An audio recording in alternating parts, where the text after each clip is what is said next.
Good afternoon. I'm Kevin Walker with the Overland Park Chamber of Commerce, and I'm conducting today's candidate interview with Victoria McMoran on behalf of the Johnson County Public Policy Council.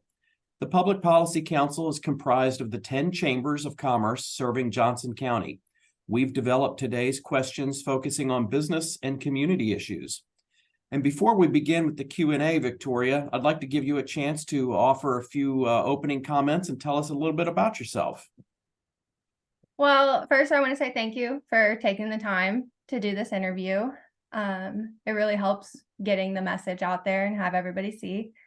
A little bit about me. I was raised in De Soto, spent all my life in De Soto, grew up here, and then when I was 19, I joined the Navy.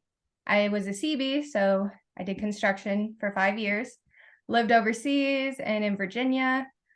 After that, I decided to move back home and focus on school, where I am currently getting my doctorate in industrial and organizational psychology.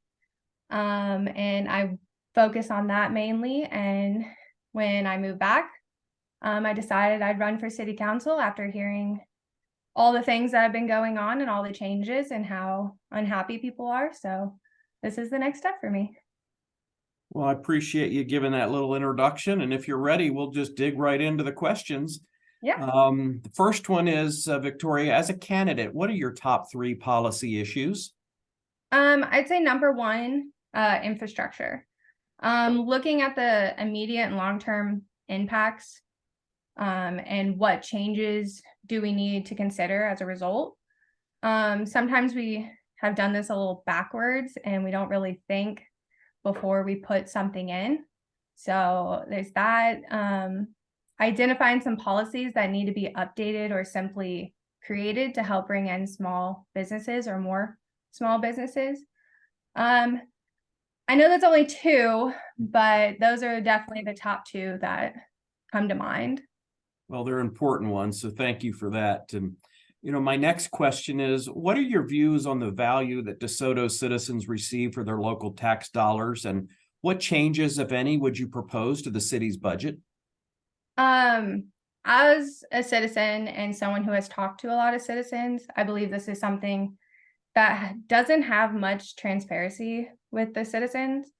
This is an area where I really do need to do more digging and understand the budget and where exactly the money is going. But the key part of this is being transparent to the constituents and help them to see what I see as a city council member. Okay. And over the past few years, De Soto's development has dramatically increased, especially around the announcement of Panasonic. How would you help continue high-quality growth in De Soto, and what role, if any, do you believe the city should play in economic development to bring more jobs and capital investment to the city? I do believe the city council plays a key role in this, and we need to start leading this effort to ensure the development that does come to city is quality, and will bring revenue to the city. If we as a city council will listen to the constituents and lead the way in what comes to the city, then we have the ability to maintain the best we can the small town feel of the city, which I know is very important to the citizens. There has to be good communication between the city council and the citizens. Make sure everybody's happy, and we know that we can't please everybody, but do our best and just be transparent. That's the biggest thing, is transparent. And some citizens have stated that the economic growth is devaluing De Soto's small town values. Do you feel growth is diminishing the community's value, and can you tell me why or why not? With talking to people, I've been hearing a lot of this, and it can be a fine line, and the bottom line is change is here with Panasonic coming in. It is happening. We are growing. As much as we say we are not a small town anymore, we still are, and we can control our values. Growing our economy does not mean we lose our values. Again, we control our own values. We as a community decide what those values are. I do believe we need to be careful in how we grow and in what ways and what we bring in. We can quickly lose our character if we do things too quickly and without a real plan.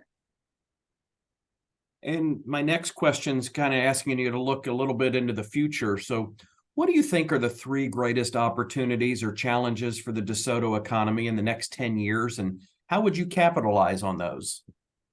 The biggest one I do want to focus on, as I mentioned before, is small businesses. Small businesses are a key to a city's success, especially in a small town. We must do more to attract these small businesses, and this can be hard with such a high tax rate. So finding a way to maintain the tax, bring the tax down to bring in more businesses. So I know, again, that's not three, but taxes and bringing small businesses, but those kind of go hand in hand. Bringing the small businesses can help with the taxes. And my last question for you is, what do you believe most distinguishes you from the other opponents in the race, and what makes you best suited to serve? Besides being a lifelong resident of DeSoto, I'm a fresh, new, young face for everybody. I know my job is to serve the citizens and not to bring my own agenda. I'm not a yes woman. I have my own views, my own values, and I stand by what I believe. I will not just say yes because everybody else is saying yes.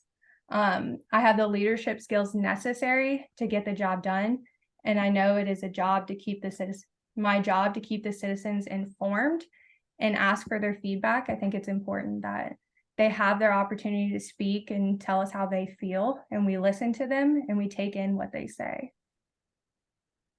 Well, as I said, that was our last question. And before we wrap up, I do want to give you a chance to offer any final comments or address anything we haven't talked about. So the floor is yours. Honestly, I don't think I have anything else. You asked some great questions, some questions that a lot of people have been talking to me about when I've been walking the streets and talking to citizens. So I don't think I have any questions or comments. Well, it's been great to visit with you. This concludes our interview for the DeSoto City Council at-large positions. I want to thank you for participating with us today. Remind anybody that's watching, more information about all the candidates can be found on our website, www.votejoco.com. And it's a great voter resource, so we encourage you and everybody else watching to share that with your colleagues, families, and friends.